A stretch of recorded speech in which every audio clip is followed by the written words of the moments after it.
make a conscious and willed effort to do something for the poor and the less fortunate than yourself. 5, make a conscious and willed effort to do something for the poor and the less fortunate than yourself. Jesus said, I was sick, and you visited me. I was a stranger, and you welcomed me. I was homeless, you housed me. I was hungry, you fed me. I was thirsty, you gave me something to drink. And they said, well, Lord, when did we ever see you hungry or thirsty or homeless or sick or a stranger and provide for your needs? And Jesus says, insofar as you did it for the least of my brethren, you did it for me.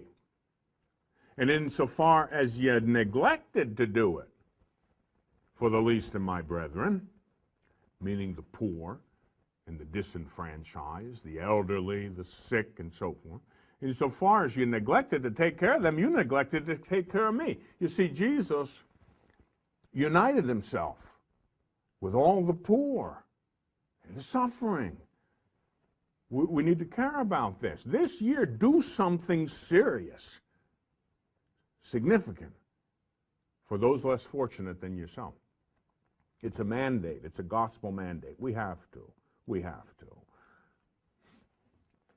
Visit the sick, shut-ins, people in nursing homes, maybe in your own family. So many elderly people are alone today. So many of them live in sad, lonely circumstances. No one to pay any attention to them, to comfort them. That's a crime. We need to do it. If we don't do it, who's going to do it? If Catholics and Christians don't care for these people, who will? No one will. And so this year, do that.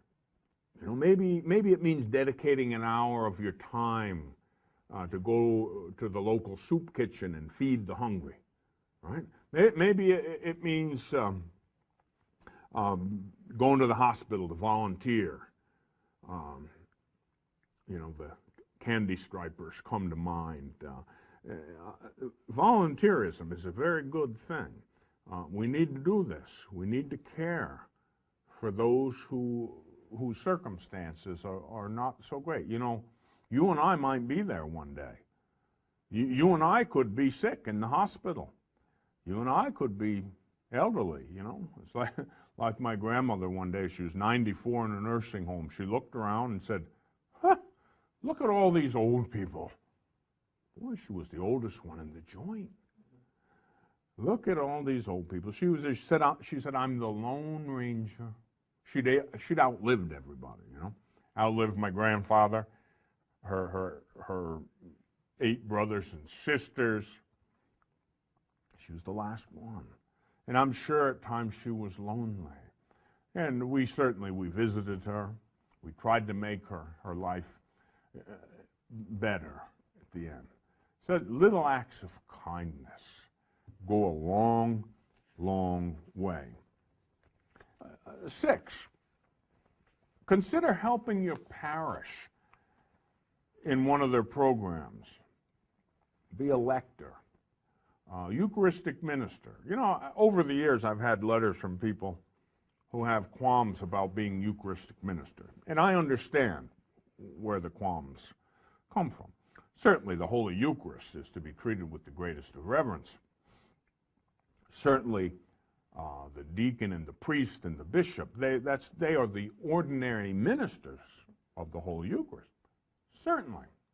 But you know there are many, many places today where if the priest doesn't have help from the lay people to bring Holy Communion to various places, nursing homes, hospitals, jails, and so forth, the people will not get Jesus in the Eucharist when they need him the most, when they're in distress. Now, are you worthy to handle the Blessed Sacrament? No, you're not, and neither am I, and neither is anybody else. Nobody's worthy. The only one worthy is Jesus. But he shares his life with us. And so if your pastor, priest in your parish needs help, don't be afraid to help him. You know, it may be you have different programs. You might have a ministry to the poor from your parish. Lend a helping hand. It could be in something simple, something humble. My Aunt Mary and my grandmother, they cleaned the floor. You know, they cleaned the rectory. They cleaned the church, right? Scrubbed the floors, right? Cooked for the priest. There's so many things that you can do to help your parish. The parish is the focal point of the church's life, really. The Eucharist, certainly, but the Eucharist, for most of it, that's in the parish. And so the parish is important. Love your local priest. Help him out, if you can. That'd be a great thing to do, and it will help you in your spiritual journey as well. Make a conscious and willed effort to do something for the poor and the less fortunate than yourself.